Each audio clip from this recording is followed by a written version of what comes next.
Ondas de economía en ondas del meta. La tasa de interés de política monetaria sigue inalterada al 9,25%. La mayoría de la Junta Directiva del Banco de la República estableció la tasa de interés sin ajustarla. Las operaciones de mercado abierto regirán así durante los próximos 2 meses. En el 2025, únicamente el mes de abril, la Junta Directiva ajustó la tasa de interés de 9,5% a 9,25% con 0,25 puntos básicos financieros. Las decisiones calificadas por el vocero, el gerente general Leonardo Villar, en anteriores comunicados como cautelosas. En esta ocasión, el pronunciamiento de la mayoría fue sin cambio. 4 votaron por esta decisión, 2 alterar las 50 puntos básicos financieros y un voto el ajuste de 25 puntos básicos financieros. Los argumentos presentados a la opinión pública: la inflación total de septiembre 5,20%, sin los precios regulados como servicios públicos y alimentos 4,80%, variaciones zonales similares con 2024, según las respuestas de las expectativas consultadas a los expertos de las finanzas. Los mercados de deuda pública estiman en los próximos 2 años alzas en los precios sobre el 3%. Destaca el pronunciamiento de la mayoría el desempeño de las actividades de la economía calificada con buen dinamismo, la demanda interna, el consumo privado, público, inversiones en maquinaria y obras civiles.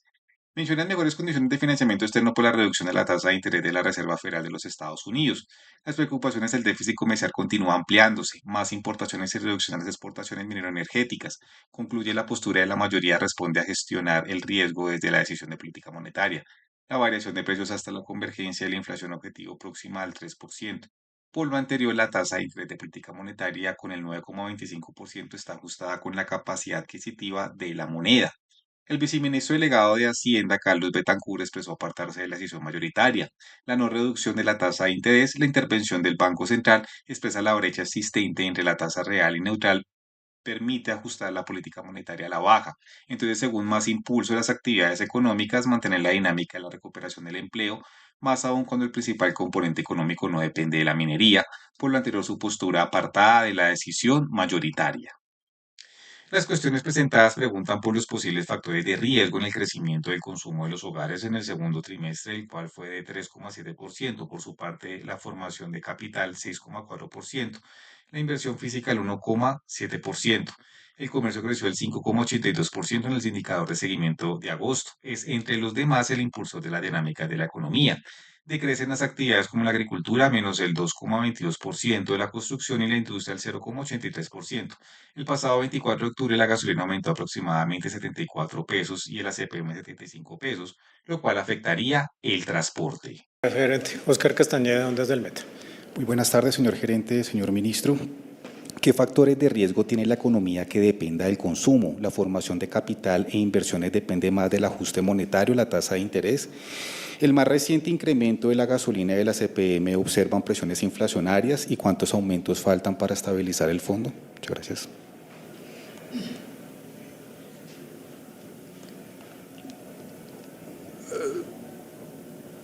Digamos, yo respondo por lo que me corresponde.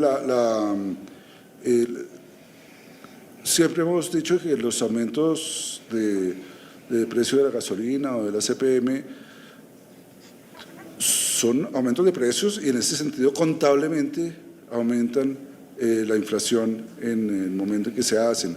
Sin embargo, en la medida en que son aumentos que tienden a llevar el precio a niveles acordes con los precios internacionales y que por lo tanto tienden a reducir los subsidios que quedan a cargo del gobierno nacional, esos aumentos terminan en el mediano plazo redundando en beneficio de la estabilidad macroeconómica.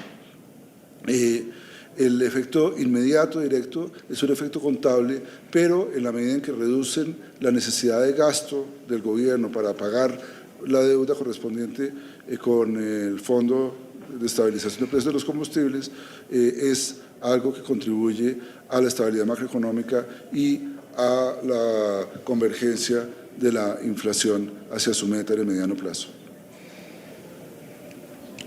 Gracias, gerente. ¿Algún comentario?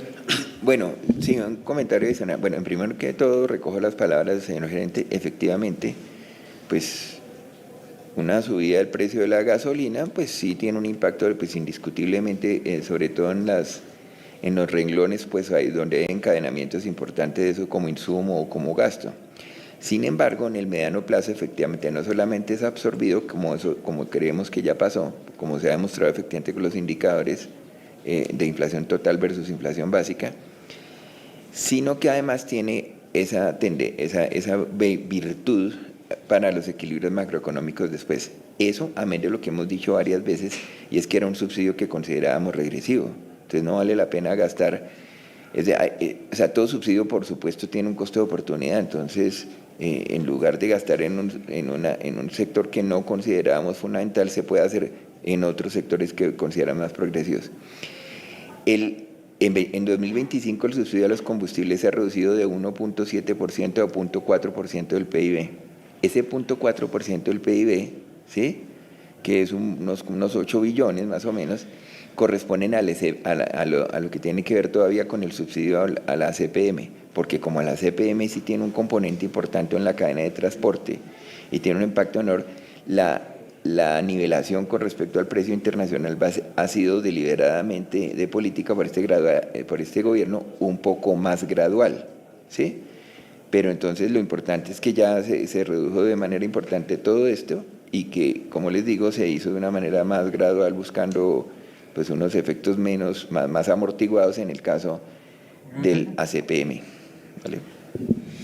Muchas gracias, señor viceministro. La tasa de interés de política monetaria, según el criterio mayoritario, la inflación como el principal factor a tratar desde el ajuste monetario.